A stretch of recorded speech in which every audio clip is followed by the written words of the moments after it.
Electronics ज्ञान में आपका स्वागत है।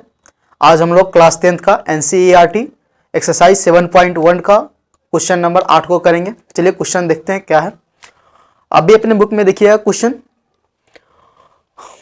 कह रहा है कि y का वह मान ज्ञात कीजिए जिसके लिए बिंदु P 2, -3 और Q 10, y के बीच की दूरी 10 मात्रक है। सिंपल क्वेश्चन कहने का अर्थ यह है कि y का मान आप ज्ञात कीजिए। एक बिंदु में देखिए Q का निर्देशांक 10, y है, तो इस y का मान ज्ञात करना है। ये तो अपने जगह पे ठीक है, बट ये इसका मान वैल्यू ज्ञात करना है कि इस y के जगह पे क्या होगा जिसके बीच की दूरी 10 मात्रक है।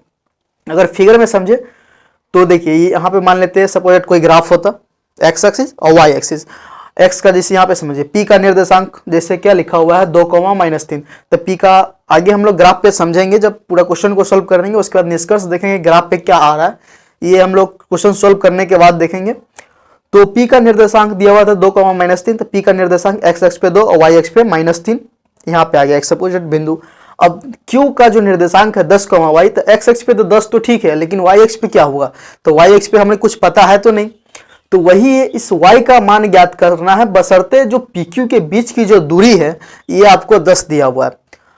ठीक है, ये समझ देखिए इस अगर इस फिगर में समझे तो सपोज यहाँ मान लेते हैं p, यहाँ मान लेते हैं q, एक पॉइंट p है, एक पॉइंट q है और p का कुछ अपना निर्देशांक 2, -3 है। q का भी निर्देशांक है 10, y, बशर्ते y का वैल्यू दिया नहीं हुआ है, हमें फाइंड करना है। और p और q के बीच की जो दूरी है 10 मात्रक है। आई होप यहाँ तक समझ गए होइएगा, क्वेश्चन भी समझ गए होइए। चलिए अब सोल्व किस आधार पे करते हैं, उसके बाद हम निष्कर्ष देखेंगे क्या निष्कर्ष निकल रहा है। तो y का मान ज्ञात कर रहा था, हमें निकालना था। तो प्रश्न से सबसे पहले तो इसमें दिया हुआ है उसको पहले हम लोग डाटा जो दिया हुआ है उसको उतार लेते हैं। तो प्रश्न से बिंदु P तथा Q का निर्देशांक क्रमशः 2, -3 तथा 10, y। देखिए एग्जाम में नंबर उठाने का भी एक कला है। अगर आप क्वेश्चन जो अच्छे से फॉर्मेट में तैयार करके देते हैं, एग्जामिनर देखता है तो उसको अच्छा लगता है, एकदम पूरा सुटेबल, कहीं से छूटना भी नहीं चाहिए कॉमा। तो अगर 4 नंबर का क्वेश्चन है तो 4 में 4 दिया जाएगा आपको। तो बिंदु P तथा Q का निर्देशांक क्रमशः, यानी इस P और Q का निर्देशांक, यानी प्रश्न से जो दिया गया है डाटा उसको पहले उतार लेते हैं। तो प्रश्न से बिंदु P तथा Q का निर्देशांक क्रमशः 2, -3 तथा 10, y है एवं PQ के बीच की दूरी 10 मात्रक है। देखिए सब कुछ डाटा दिया हुआ है, P और Q, इसके बीच की दूरी 10 मात्रक। यहाँ तक समझ गए होइएगा। अब हम करना क्या है, हमें y का वैल्यू निकालना है। यहाँ दिया क्या हुआ है, PQ के बीच की दूरी दिया हुआ है और बिंदु P और Q का निर्देशांक भी दिया हुआ है। तो दूरी सूत्र की सहायता से PQ बराबर दूरी निकालेंगे तो PQ लिखेंगे और दूरी सूत्र का फॉर्मूला करके दोनों का निर्देशांक डालेंगे। तो उसके बाद आगे की प्रोसेस जब हम फॉलो करेंगे तो यहाँ से हमारा y का वैल्यू फाइंड हो सकता है। तो वही लिखे हैं। अब दूरी सूत्र से क्या, यानी कि जो √x2 - x1 का स्क्वायर प्लस y2 - y1 के स्क्वायर पे, इस आधार पे हम आगे चलेंगे। तो PQ के बीच की दूरी, तो PQ के बीच की दूरी तब फार्मूला लिख दिए। अब PQ के पहले स्टेप में तो दूरी सूत्र से, उसके बाद PQ के बीच की दूरी, उसके बाद हम फार्मूला जो होता है लिख दिए। और PQ के बीच की दूरी क्या दिया था, 10 मात्रक। तो 10 मात्रक क्या लिख दिया, बराबर का, ये बराबर क्या होता है √x2 - x1 का स्क्वायर प्लस y2 - y1 का स्क्वायर। तो देखिए यहाँ पहले क्या है P, फिर है Q। तो P का जो निर्देशांक होगा ये आपका x1 y1 और Q का निर्देशांक x2 y2 होगा। यानी कहने का अर्थ ये आपका x1 और ये आपका y1 और ये हो गया आपका x2, ये हो गया आपका y2। ये x1 y1 वो x2 y2। तो x2 - x1 का स्क्वायर तो 10 - x का स्क्वायर होगा। 10 - x के जगह पे आपका क्या है 2, तो यानी x1 का वैल्यू 2 है और x2 का वैल्यू 10 है। तो 10 - 2 का स्क्वायर प्लस y2 - y1 का स्क्वायर, तो y2 का वैल्यू y है और y1 का वैल्यू आपका 3 है। तो y यहाँ पे देखिए, यहाँ पे फॉर्मूला क्या होता है y2 - y1 का स्क्वायर। तो y2 तो अपने जगह पे ठीक है, y बशर्ते माइनस का माइनस होता, लेकिन यहाँ पे ऑलरेडी y1 का जो वैल्यू है माइनस में, तो यहाँ भी फिर माइनस होता, तो माइनस इंटू माइनस ये हो गया आपका प्लस, तो +3, तो यही हो गया y + 3 का होल स्क्वायर। तो आगे 10 मात्रक अपने जगह पे, बराबर का बराबर, 10 - 2 का स्क्वायर ये हो गया 8 का स्क्वायर, प्लस का प्लस y + 3 का स्क्वायर है, यानी a + b का होल स्क्वायर। तो a + b का square a square plus b square plus 2ab। अगर ये ब्रैकेट में आप लिख देते हैं, स्पेस कम था तो इसलिए मैंने लिखे, अब ब्रैकेट में ये भी लिख देते हैं, चूंकि a + b का होल स्क्वायर बराबर है इतना, तो और ज़्यादा बेटर हो जाएगा। तो ए स्क्वायर तो वाई का square Y square plus B square तो 3 का स्क्वायर 9 प्लस का प्लस 2ab तो 2 और a का वैल्यू हो गया y, अब b का वैल्यू हो गया 3, तो 3 दूना 6y। यहां तक समझ गए होइएगा। चलिए अब आगे 10 मात्रक का 10 मात्रक बराबर का बराबर 8 का स्क्वायर 64 प्लस y का स्क्वायर हो गया y स्क्वायर ब्रैकेट तोड़े हैं प्लस 9 का 9 प्लस 6y का 6y। फिर आगे देखिए 10 मात्रक का 10 मात्रक बराबर का बराबर 64 और 9 को जोड़ेंगे तो 73 हो जाएगा, y स्क्वायर अपने जगह पे है 6y, आगे पीछे सुटेबल करके लिख सकते हैं। दोनों तरफ वर्ग कर दिया। अब करना क्या है, इस रूट को हटाना, तो रूट हटाने के लिए हमको दोनों तरफ वर्ग करना पड़ेगा तभी, या नहीं तो इधर यानी इधर से वर्ग इधर हमको फेंकना, यानी कि कहने का अर्थ दोनों तरफ वर्ग कर दे तो सिंपल ये रूट हट जाएगा बस।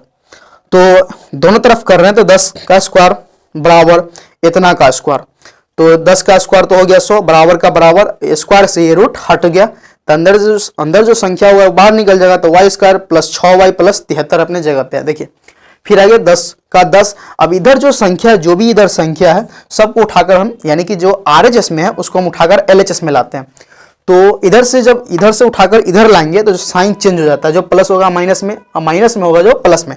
तो यहाँ देखिए सभी संख्या प्लस में ही है तो सबका चिन्ह क्या होगा, निगेटिव हो जाएगा।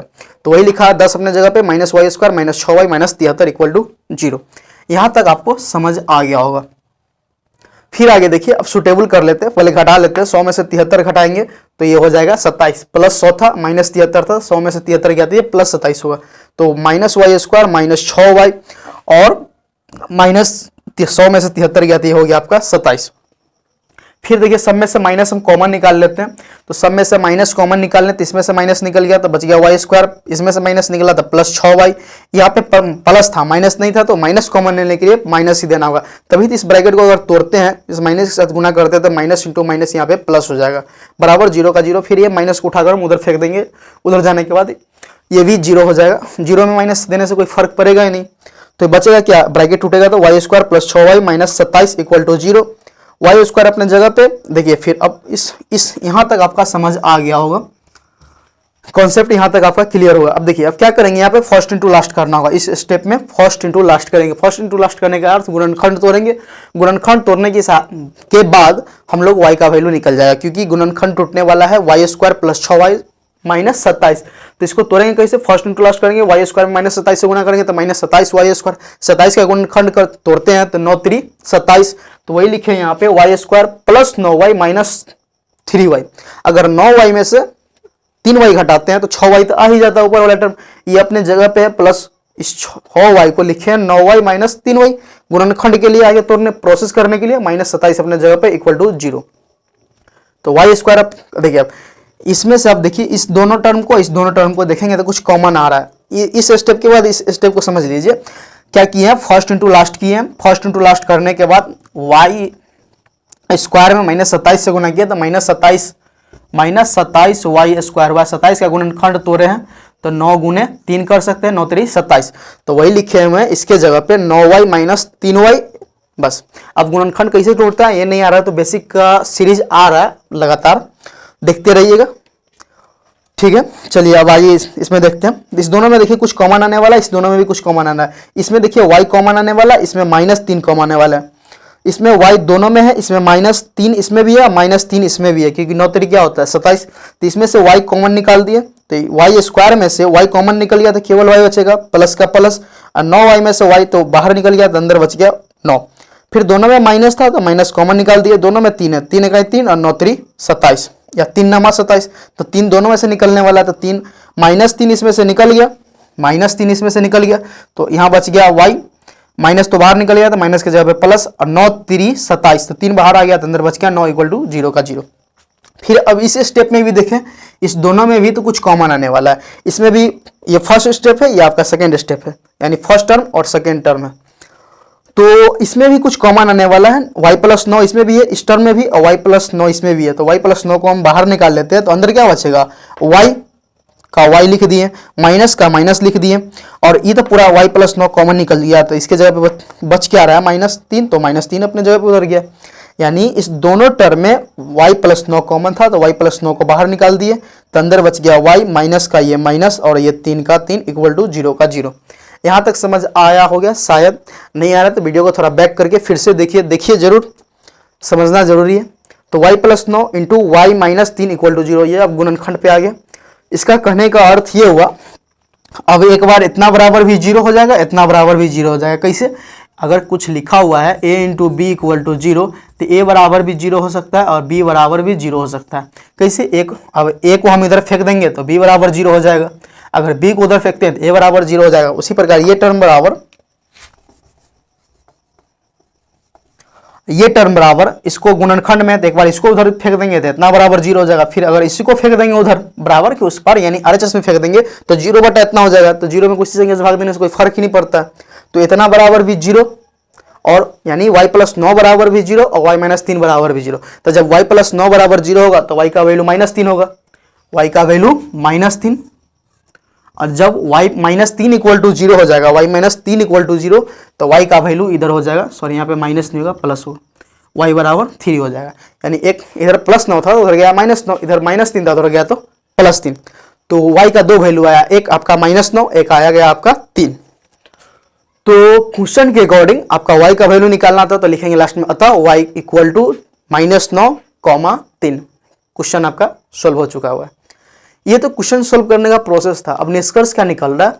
कह रहा था y का मान ज्ञात कीजिए जो बिंदु P और Q के बीच की दूरी 10 मात्रक है। सॉरी, y का वैल्यू निकालना था जिसके बीच की दूरी दिया हुआ है। तो समझिए, अब ग्राफ पे इसको ले चलते हैं। पहले तो P को दर्शाते हैं, तो P का निर्देशांक था 2, -3, तो x अक्ष पे 2, देखते रहेगा, थोड़ा बोर्ड का स्पेस कम है इस वजह से थोड़ा डायग्राम हमने छोटा बनाया और वीडियो कुछ ज़्यादा लंबा हो जाता है, इसकी वजह से पहले लिख लेते हैं उसके बाद शूट कर देते हैं। तो x का वैल्यू हो गया आपका 2 और y का वैल्यू हो गया -3। तो x अक्ष पे 2 और y अक्ष पे देखें तो पैमाना हमने 2 का लिया हुआ है, तो x अक्ष पे ये आपका 2 हो गया और y अक्ष पे देखें तो -3, यहाँ पे हो गया आपका -1, -2, ये हो गया आपका -3। तो ये P का निर्देशांक हो गया आपका 2, -3। यहाँ समझ गए होइएगा। अब देखिए y का वैल्यू आपका 2 निकला है, तो हम ऊपर वाले में लिए, देखिए q का यहाँ वैल्यू क्या लिए, y का आपका 2 मान आया है, एक -9 और एक 3। तो इसका अर्थ हुआ कि q का जो बिंदु है ये 2 वैल्यू हो सकता है, निर्देशांक इसका 2 हो सकता है, एक 10,3 और एक 10,-9, क्योंकि y का वैल्यू 2 ठो है। तो इस y का जो देखिए कि एक y यहाँ पे हम लोग y का वैल्यू 3 रखे हैं इसमें, तो क्या हो गया निर्देशांक 10,3, इस बिंदु को दर्शाएं तो x अक्ष पे 10 यहाँ पे हो जाएगा और y अक्ष पे 3 ऊपर की ओर, मूल बिंदु से ऊपर की ओर होगा, x अक्ष से ऊपर की ओर। तो ये आपका 1 हुआ, ये 2 हुआ, ये 3 हुआ। तो बिंदु आगे की ओर जब मिलकर बढ़ेगा, लगभग मिलाते हैं तो बिंदु यहाँ पर मिलेगा। तो q का निर्देशांक हो गया 10,3। अब p से q को पहले देखने लीजिए, तो p से q मिला देंगे तो ये आपका pq का दूरी हो गया, एक चीज ये हुआ। और जब y का वैल्यू हम लोग -9 लेते हैं, जब y का वैल्यू -9 लेंगे तो q का जो निर्देशांक होगा ये आपका 10, -9 हो जाएगा, 10, -9। तो अब इसको भी दर्शाएंगे तो x अक्ष पे तो 10 यहीं पे होगा, तो नीचे आ गया। देखिए y का वैल्यू आपका -9 है, तो y का वैल्यू -9 नीचे की ओर होगा, 8 और -10 के बीच होगा आपका -9। अब दोनों को आगे की ओर बढ़ाते हैं, यहाँ पे जब मिला लेंगे इसको इस प्रकार, तो बिंदु यहाँ पर आपका मिल गया, ये हो गया q। देखिए एक q ऊपर बिंदु बना, एक q नीचे बना, क्यों? क्योंकि y का वैल्यू 2 ठो आया था तो 2 ठो निर्देशांक बनेगा। जब 2 निर्देशांक है तो 2 बिंदु, 2 बार ग्राफ इसका बनना चाहिए, बशर्ते हम एक ही में दोनों को एडजस्ट कर दिए मैं। तो अब देखिएगा, तो इस p से q का निर्देशांक अगर y का वैल्यू 3 में, तो ये आपका 10 होगा, निकाल कर आप देख लीजिएगा। अगर हम इसमें भी देखें तो दोनों का वैल्यू बराबर रहेगा। देखिए यहाँ से यहाँ तक एक मार्कर हो रहा है और नीचे भी देखें तो एक ही मार्कर होगा, देखिए एक ही मार्कर हो रहा है। तो कहने का अर्थ ये हुआ निष्कर्ष कि कह रहा था y का वो वैल्यू ज्ञात करे, 2 बिंदु दिया था, इतना और इतना की बीच की दूरी 10 मात्रक है, तो ये आपका 10 मात्रक ही है। आप नाप लीजिए, या तो आप अगर एक इकाई लेकर चलते हैं तो आपका 10 आ जाएगा, या नहीं तो दूरी सूत्र की सहायता से PQ निकाल दीजिए अब, तो ये आपका 10 ही आएगा। तो ये एक छोटा सा डायग्राम था, आई होप ये समझ आया होगा।